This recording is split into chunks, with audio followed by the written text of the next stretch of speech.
Sarah from Yoga for BJJ here. We have something really cool for you. This is Jason. Jason's been a strength coach for over 20 years. So today we're looking at how the Get Up relates to your jiu-jitsu game. If you guys have questions, make sure to write them in the comments, send them over, and I can ask them to Jason. Or if you just like this and share it, then go ahead and do that, because we're always looking for ways to make our jiu-jitsu better. Jason's gonna go ahead and show the Get Up. You've probably seen this before. There's a few variations on it, so I will show you what the hardstyle Get Up looks like. This is the mic for you guys. Oh.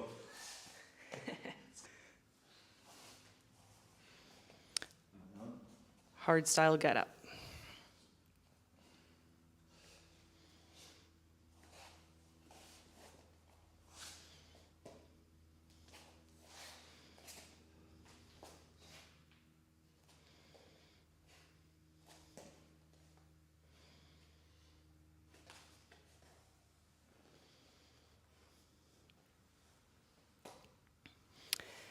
Yeah, so I've taught this lift to an awful lot of people. So the good news is the people who seem to pick it up the fastest, grapplers and yogis, right? So in this audience, looks like we've probably got a good combination of both. And it's just the weirdness of the transition.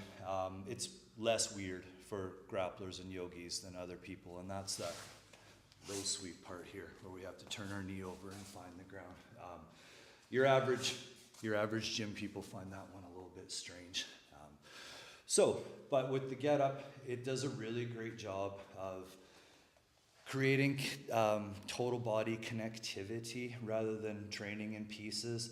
A lot of shoulder stability, and while like we've talked about a lot of times, I don't really believe in sports-specific training a whole lot, but there are positions in jiu-jitsu and positions in that move, and I'm sure everybody probably saw a lot of them that happen to be very similar. So this, functional is a word that's been used in fitness for a really long time. I think lost its meaning a while ago, because what's functional for one person or one sport could be quite different for somebody else. So I like the word transferable, and the Get Up is very transferable to jiu-jitsu. So it's worked well for you. I know getting out of the bottom position is where it comes in really handy, or transfers really well, and probably standing up or like standing guard breaks, it transfers pretty well. Yeah, so something that has helped me in a really, really big way is underneath side control. So actually, go on this side if you don't. If I just push up, that's not gonna do a lot. However, if I plant my elbow and I'm rolling up to the side, even better, other side, he's working on passing side control. Plant this elbow and I'll take this armpit. Before they have stapled me down, plant this elbow and I'll push over to create space. So I'll use this a lot. Sometimes I'll be able to drive them all the way over, but this is massive. Now let's take it apart in the Get Up, because I'll push the elbow, boom, and over. There's a lot of shoulder stability in that too. So that's the first one. Whole bunch of being able to create force off of your back from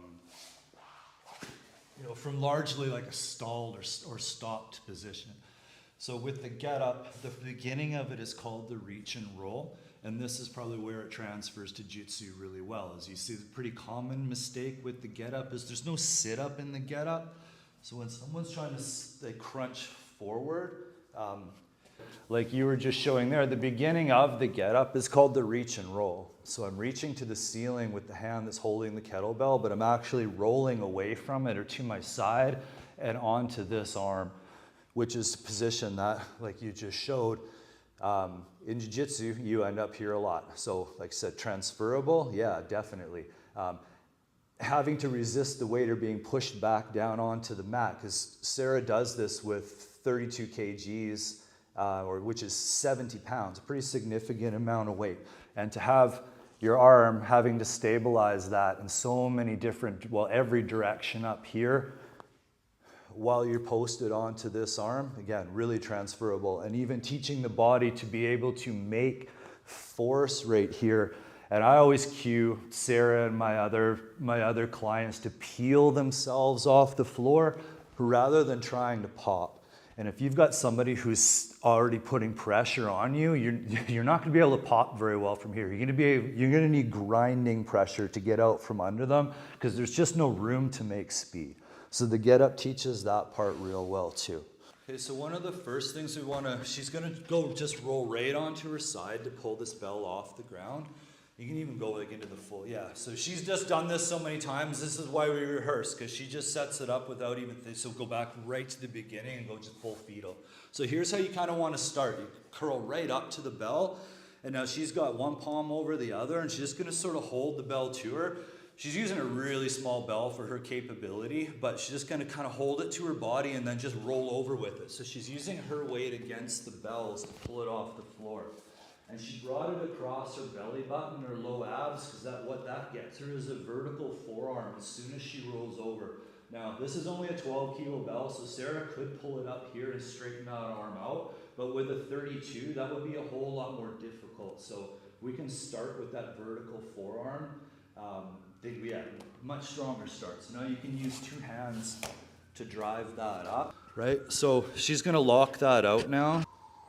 And this is called the firing range. So what we want here is a neutral palm as opposed to internally rotated with her thumb towards her. Yeah, we're looking for a neutral wrist here, or even more importantly, like a bit of external rotation at the shoulder. And then she's going to squash her low back into the ground. She's going to make pressure here. Yeah, so you can't see it here. I'm on the other side, but I've tried to slip my hand under her lumbar and she's squashed it into the ground so that I can't get it in there. So now she's going to set her free arm. I'm going to help her move it around the other side so we can go the other way. She's a black belt. She can do both sides. Right? So now she's going to push with this leg, and it's called reach and roll. So she's reaching up here but rolling onto her side, but she's just as active pulling over on this arm. So that's not passive. If she was going to reverse this, right? Yeah, she's pushing away from that. The idea with the get up here is you're trying to avoid flexion in the spine as well. She's trying to stay neutral or in just a bit of extension as she rolls over. There's no sit up in the get up at all. Right? So she's moved her sternum completely away from the bell right now. This is perfect. As opposed to trying to crunch straight up. She can do it because this is a relatively small bell, but to try and sit forward to immediately flex her spine like ribs to hips, no, that's not... Get her on me, right? So, but if she rolls to her side, we've got a much shorter lever in a different direction. That's what we're after right there. So now she posts up with that free hand. So she's sitting up tall. You will for sure see, can you do the high bridge? Yeah, you'll see this a lot. Go back to the ground then. That's not wrong. It's also not necessary. A lot of people don't have the hip extension to be able to get up like that. They end up sort of twisted to the side and with their pocket at the roof. So we use something called a low sweep. And that's just Sarah bringing her hips high enough off the floor to be able to sneak that knee through. That's as high as they need to get. And as the bell gets bigger, the sweep generally gets lower. So now here she's planted her hip, but she's not going to use these obliques to pull herself up to the side. She's going to use that left hip and drive it forward to get her torso up. And if we pause, I'm going to put the bell down. Yeah, the bell. We can do it without that. This is the guard we talked about. Right here, all the time. You jump up to triangles, you're holding him back, you're resetting, you're getting up, you're standing out. That's that grip. That's okay. So now So now here she needs to make a little bit of space because she's going to get up from this position by driving this hip forward. But there's not much room to move it from where she is right now. That femur is pretty much vertical. So to make some room to drive, she's going to sit towards her heel just a little bit. And you see how the bell moved with her whole body? Now she can drive that hip up because she's flexed it by moving her butt back towards her heel. Fantastic. So now she needs to square this foot up. Either here. There, yeah. So, and actually, you can move it back. So there's two options here. She can move the front foot or the back foot. That's a long time to be holding that bell. Yeah. Perfect. So go all the way up. Move this one around, square it up. So now she's in half kneeling. So now she's going to stand in the plank. Guard break. Guard break. Bam, standing guard break. Feet are about hip width. Sometimes I like to use a train track analogy with clients. Imagine she's got 1 foot on each track rather than standing with 2 foot on one or like on the balance beam. Hey, all the jiu-jitsu players, you all know what happens when you narrow the base. So we want to keep the feet relatively hip width here. Okay, so now take it back to the ground. So she's going to step back, opposite the bell, trying to take a step back big enough that she's got a shin that's vertical or mostly vertical here. And she didn't step behind her foot, she stayed on her 2 tracks. So now there's 2 ways she can move here. She can either bring this foot around, the front foot around to the side, or she can windshield wiper her back leg. Both are correct. I tend to prefer moving my front foot because it's just a little nicer on the knee. Windshield wipering the back leg is, that technique's been around longer. You probably see more of that. Both are correct. One's not better than the other. Well, I think the front foot's a little bit better because it's just nicer on the knee, but they both get you to the same place. So now she's going to get a hand on the ground. Am I still wearing the mic? Yeah. So getting to the ground is 2 things.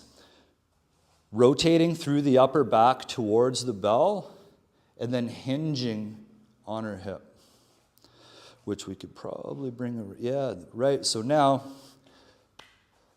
this is more or less a straight line through wrist, shoulder, shoulder, down to her other wrist. And just like I was leaning on her before, and she can hold all of my weight right here too because she's stacked. If she's not, that won't go nearly as well. Or if the bell is out front. So what's important here in staying stacked is, how she just turned to bring her right eye towards her right hand.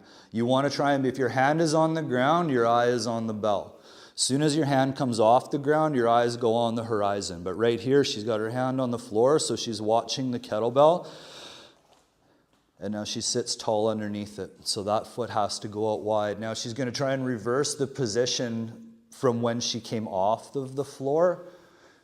Not by sitting, by moving to her side as opposed to trying to sit underneath the bell. Sometimes this happens. If I've sat too close to my hand, it'll be tempting to want to sit back underneath it. But our basic principle is the kettlebell moves in a vertical line, or as close to a vertical line as we can keep it, and we rotate underneath the bell. The kettlebell came, out of Russia by a guy named Pavel Tatselin, who was the head originally of the RKC and now the head of Strong First. So it's a style of kettlebell lifting. It's the original. I mean, I would say that Strong First or the RKC is to kettlebell sort of what Gracie means to jiu-jitsu. That's where it all started. Outside of sport, that's where hardstyle came from. That's the lineage. So that's what we teach. That's the style that I've learned and have found that's the most effective. We're working on this mic thing. I know it's weird. I know. So do I actually. I'll wear it half the day sometimes. I'll be like, I'm still wearing my mic. So what I found is I was really excited to share what Jason knows about the technical get up, and it has really changed my jiu-jitsu, especially I didn't even know the power of having the shoulder stability, even until people start to sweep me. They're trying to sweep me, and I'm on top and trying to keep my balance, and I still got it, right? So if you guys have questions, make sure to write them in the comments, send them over, and I can ask them to Jason, or if you just like this and share it, then go ahead and do that, because we're always looking for ways to make our jiu-jitsu better.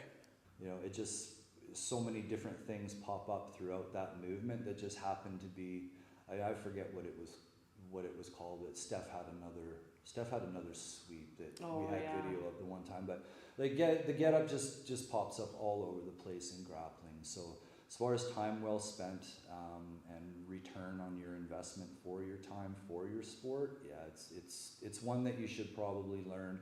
But it's tough to learn. It's tough to learn just off of YouTube. So I'm super happy to give as many tips as possible. But wherever you are, if you go on the Strong First site, it's an international Strong First is an international brand. We've got instructors like myself all over the world. Everybody's listed on the website, so if you want to find somebody who's in your area, Strong First, or so nobody gets too upset, RKC also do really great get-ups, but those are good people to learn from. All right, team, that's a wrap. Thank you so much. Yeah. That was fun. Anytime I can talk the get-up, I enjoy myself, for sure.